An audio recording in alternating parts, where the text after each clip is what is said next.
बिस्मिल्लाहिर्रहमानिर्रहीम। हमने next topic start करना है। हमारा जो नेक्स्ट टॉपिक है वो है रिगर मॉर्टिस। ठीक है, ये भी एक अर्ली फिजिकल चेंजेस के अंदर से एक चेंज है रिगर मॉर्टिस। इसका दूसरा नाम क्या होता है? इसका दूसरा नाम है हमारे पास पोस्टमार्टम रिजिडिटी, या इसको कैडावेरिक रिजिडिटी भी कहा जाता है। ठीक है, सबसे पहले हम इसको डिफाइन करेंगे। बहुत ही आसान बात है। सबसे बॉडी के अंदर जो मसल्स है हमारे के सारे मसल्स की स्टिफनिंग हो जाती है। ठीक है, स्टिफनिंग ऑफ द मसल्स। तो rigor mortis is the muscle stiffening after death. क्यों हो रही है, कैसे हो रही है, इसको हम देखते हैं। हमने कहा सबसे पहले जब भी एक पर्सन डेड होता है तो डेथ हुई है, और हमने इमीडिएट चेंजेस के अंदर एक चेंज पढ़ा था कि हमारे पास मसल सबसे पहले प्राइमरी रिलैक्सेशन होती है उसकी। तो इसी तरह से हुआ कि प्राइमरी रिलैक्सेशन होगी। प्राइमरी रिलैक्सेशन के बाद क्या हुआ कि वो मसल स्टिफ हो गई, रिगर मॉर्टिस का फेस आया, और रिगर मॉर्टिस के बाद दोबारा से सेकेंडरी रिलैक्सेशन आ गई। ठीक है, इस बात को बताना इसलिए ज़रूरी था कि मसल की स्टिफनिंग जो थी ना फौरी तौर पर नहीं हुई डेथ के बाद। पहले प्राइमरी रिलैक्सेशन हुई, फिर रिगर मॉर्टिस की फेज़ आता है एंड देन सेकेंडरी रिलैक्सेशन हो जाती है। ठीक है, तो अब ये प्राइमरी रिलैक्सेशन क्या और सेकेंडरी रिलैक्सेशन क्या, इसको हम अभी देख लेते हैं। साथ ही इनका डिफरेंस हम देखते जाते हैं। What is the primary relaxation and what is the secondary relaxation. अब ये प्राइमरी रिलैक्सेशन जो होती है हमारे पास वो इमीडिएट होती है, इमीडिएटली आ जाती है आफ्टर डेथ। डेथ के फ़ौरन से बाद आ जाएगी। बल्कि ये वाली जो फेज़ होती है सेकेंडरी रिलैक्सेशन, ये रिगर मॉर्टिस के बाद आएगी। ठीक है, आफ्टर रिगर मॉर्टिस के बाद। दूसरा चेंज ये है कि यहाँ पर जो थी ना अभी मॉलिक्यूलर डेथ, या जो हम पीछे सेलुलर डेथ पढ़ कर आए थे, यहाँ पर अभी नहीं हुई, जबकि यहाँ पर जो मॉलिक्यूलर डेथ है हो चुकी होती है। ठीक है, तीसरा रिस्पॉन्स ये है कि अगर हम कहें कि कोई भी रिस्पॉन्स है स्टिमुलस के अगेंस्ट, वो आता है यहाँ पर, क्योंकि देखो अभी अभी डेथ हुई है, ये प्राइमरी रिलैक्सेशन फेज है, तो स्टिमुलस को रिस्पॉन्स आएगा, जबकि यहाँ पर स्टिमुलस को रिस्पॉन्स नहीं आएगा। टेम्परेचर अगर बॉडी का चेक करें तो यहाँ पर नियर नॉर्मल होगा या नॉर्मल टेम्परेचर होगा, जबकि यहाँ पर कूलिंग हो चुकी होगी, कोल्ड टेम्परेचर होगा यहाँ सेकेंडरी रिलैक्सेशन के अंदर। और लास्ट पॉइंट ये है कि कोई एक्सटर्नल फीचर अपेयर होगा, यहाँ पर कोई भी एक्सटर्नल फीचर अपेयर नहीं होगा, नो एक्सटर्नल फीचर। जबकि सेकेंडरी रिलैक्सेशन के फेज के अंदर डिकम्पोजिशन जो होनी थी बॉडी की, वो डिकम्पोजिशन के साइन जो होते हैं ना हमारे पास अपेयर होना स्टार्ट हो जाएंगे, डिकम्पोजिशन साइन अपेयर। ये इन दोनों के दरमियान डिफरेंस आ गया प्राइमरी रिलैक्सेशन के अंदर और सेकेंडरी रिलैक्सेशन के अंदर। अब हम देखते हैं कि हमारे पास जो रिगर मॉर्टिस है उसके कुछ फीचर्स हैं कि वो इटसेल्फ क्या चीज़ है। अब रिगर मॉर्टिस जो है ना, पहली बात तो ये हमें इंडिकेट करती है कि मॉलिक्यूलर डेथ भी हो चुकी है। पर्सन सिस्टेमिक डेथ तो हो गई थी, बट मॉलिक्यूलर डेथ भी हो गई है। दूसरा पॉइंट ये कि ये हमारे पास अपेयर होती है बॉडी के सारे मसल्स के अंदर। कोई मसल ऐसा नहीं है जहाँ पर ये अपेयर ना होती, appear in all the muscles of body. और तीसरा पॉइंट ये है कि ये हमारे पास एक केमिकल प्रोसेस है। केमिकल प्रोसेस का क्या मतलब है? केमिकल प्रोसेस का मतलब ये है कि यहाँ पर जो है ना तो ये किसी ब्लड सप्लाई के ऊपर डिपेंड कर रहा है, ना ही किसी नर्व सप्लाई के ऊपर डिपेंड कर रहा है, बल्कि ये सिर्फ और सिर्फ डिपेंड करता है हमारे मसल्स के अंदर मौजूद प्रोटीन्स के ऊपर। ठीक है, ये एक इसकी इंपॉर्टेंट बात थी। अब आगे हमने देखना है कि ये जो रिगर मॉर्टिस है, ये प्रॉपर इसका मैकेनिज्म क्या है, कौन से मसल्स हैं, कौन सी प्रोटीन्स इन्वॉल्व हैं, उसको हम थोड़ा सा देख लेते हैं। तो मैकेनिज्म के अंदर हमने सबसे पहले फिजियोलॉजी को रिवाइज करना है। हमारे मसल्स जो है बॉडी के अंदर, उसके अंदर दो तरह की प्रोटीन्स होती हैं। ये जो बारीक प्रोटीन्स बना रही हूँ मैं, ये हमारे पास एक्टिन प्रोटीन है। ठीक है, और ये जो इधर बिड में बना रही हूँ, ये हमारे पास एक्टिन प्रोटीन या एक्टिन फिलामेंट है, और दूसरा ये वाले हमारे पास मायोसिन फिलामेंट है। नॉर्मली ये ऐसे पड़े हुए होते हैं। ठीक है, बट जब मसल हमारे पास कॉन्ट्रैक्ट करता है, ये नॉर्मल फेज है। अब हमारे पास क्या हो गया कि ना कॉन्ट्रैक्शन का फेज आ गया। कॉन्ट्रैक्शन के अंदर ये इस तरह से चले जाते हैं कि ये ना एक दूसरे के करीब आ जाते हैं। The actin and myosin filament come closer to each other. इस तरह से हमारे पास हो गया। ठीक है, कॉन्ट्रैक्शन होगी। अब जब ये कॉन्ट्रैक्शन से वापस इस वाली फेज के अंदर जाएंगे तो उसके अंदर एक हमारे पास एटीपी खर्च होगा, एटीपी चला शिफ्ट हो जाएगा एडीपी के अंदर। ठीक है, नॉर्मली हमारे पास ये हो रहा है कि एक्टिन मायोसिन फिलामेंट है, जब मसल कॉन्ट्रैक्ट करेगा तो वो एक दूसरे के क्लोज आ जाएंगे, और जब वापस रिलैक्सेशन की तरफ जाएगा तो एटीपी टूटेगा और एडीपी के अंदर कन्वर्ट होगा। और हमारे पास ये जब बॉडी जिंदा है तो एटीपी इनफ है और ये नॉर्मली हो रहा है। बट अब क्या हुआ, अब जो है ना पेशेंट की या पर्सन की डेथ हो चुकी है, तो जब तक तो हमारी बॉडी के अंदर एटीपी स्टोर फॉर्म के अंदर थी, तो ये मसल की जो रिलैक्सेशन थी वो होती रहेगी। ठीक है, मसल रिलैक्सेशन नॉर्मली होती रहेगी। बट बाद में क्या होगा कि मसल रिलैक्सेशन, जब ये एटीपी ख़त्म हो गया है बॉडी के अंदर, अब नो एटीपी वाला फेज़ आ गया है, तो ये जो मसल्स कॉन्ट्रैक्टेड फॉर्म के अंदर थे, ये कॉन्ट्रैक्टेड फॉर्म के अंदर ही पड़े रहेंगे, और क्योंकि एनर्जी तो नहीं है हमारे पास इनको वापस रिलैक्स करने की, तो इस कॉन्ट्रैक्शन पोर्शन को, इस स्टिफनिंग को हम क्या कह रहे हैं कि बॉडी जो है ना रिगर मॉर्टिस की फॉर्म के अंदर चली गई है, रिगर मॉर्टिस, ठीक है। और एक काइंड ऑफ एक परमानेंट फेज आ गया थोड़ा सा, थोड़ी देर के लिए, ठीक हो गया। ये हमने बात देखनी थी, मैकेनिज्म हो गया। अब हमने देखना है कि इसकी जो है ना कुछ फेजेस भी होती हैं, और ये फेजेस सिर्फ और सिर्फ एनआरए के अंदर मेंशन है। ये बहुत इंपॉर्टेंट फेजेस है कि सबसे पहले हमारे पास 3 तरह की फेजेस आ जाती हैं। कौन कौन सी हैं वो फेजेस? एक हमारे पास इनिशियल डेवलपिंग फेज होती है, इनिशियल डेवलपिंग फेज, कि जब वो डेवलप होना स्टार्ट हो रहा है शुरू के अंदर।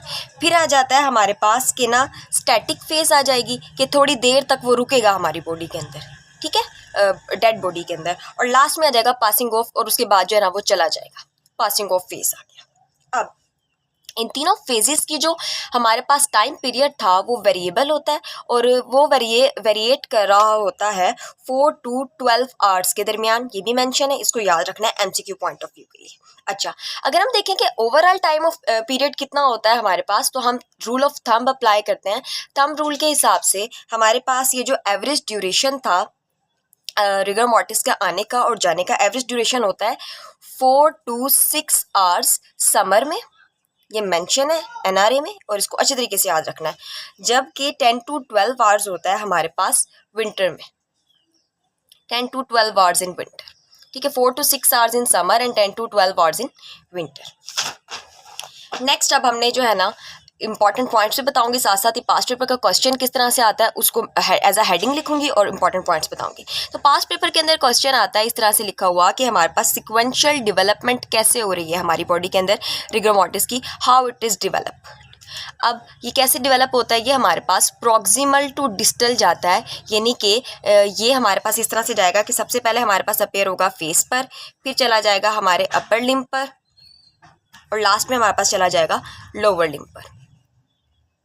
ये मेंशन है एनआरए के अंदर, ठीक है। इस तरह से उन्होंने सिंपल सा बता दिया, प्रॉक्सिमल टू डिस्टल जाएगा फेस पर, अपर लिम्ब पर, लोअर लिम्ब पर। एआरसी के अंदर थोड़ी सी डिटेल बताइए कि फेस के अंदर सबसे पहले कहाँ पर आएगा, सबसे पहले आईलिड के अंदर आएगा, फिर कहाँ पर जाएगा, फेस पर जाएगा प्लस जॉ की तरफ जाएगा, देन वो उसी नीचे की तरफ आ रहे हैं हम, नेक की तरफ चला गया प्लस हमारे ट्रंक की तरफ चला गया, फिर अपर एक्सट्रीमिटीज़, अपर एक्सट्रीमिटीज़ का मतलब यही हमारे अपर लिम्ब आ गया, एक्स्ट्रा एक्सट्रीमिटीज़ लफ्ज़ लिखा हुआ है। देन आ जाती है हमारी लेग्स, और फिर आ जाते हैं फिंगर्स एंड टूज, ठीक हो गया। ये जनरल था, अब इसको मजीद डिटेलिंग से बता दिया गया। This is a sequential development, ये पास्ट पेपर का क्वेश्चन है, इसको याद रखना है अच्छे तरीके से। अब एक और आ जाता है हमारे पास पास्ट पेपर का क्वेश्चन कि हमने जो है ना इसको इंटरप्रेट कैसे करना है, कि अपीयरेंस कैसी हुई रिगर मॉर्टिस की। तो इसकी हेडिंग हम ऐसे देंगे कि interpretation of appearance of rigor mortis.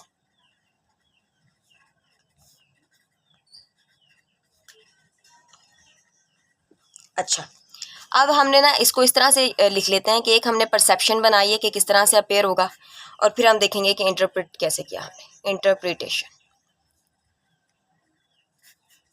दोनों से बताऊंगी। एनआरआई के अंदर उन्होंने बहुत सिंपल सा बता दिया। उन्होंने कहा कि अगर हमने जो है ना चेक करना है कि रिगर मॉर्टिस कम्प्लीटली आ चुका है या नहीं आ चुका, तो हमने बस एक ही चीज़ चेक करनी है कि फ्लेक्शन चेक करनी है आपने नेक मसल्स की प्लस आपने लिम्ब की एट जॉइंट।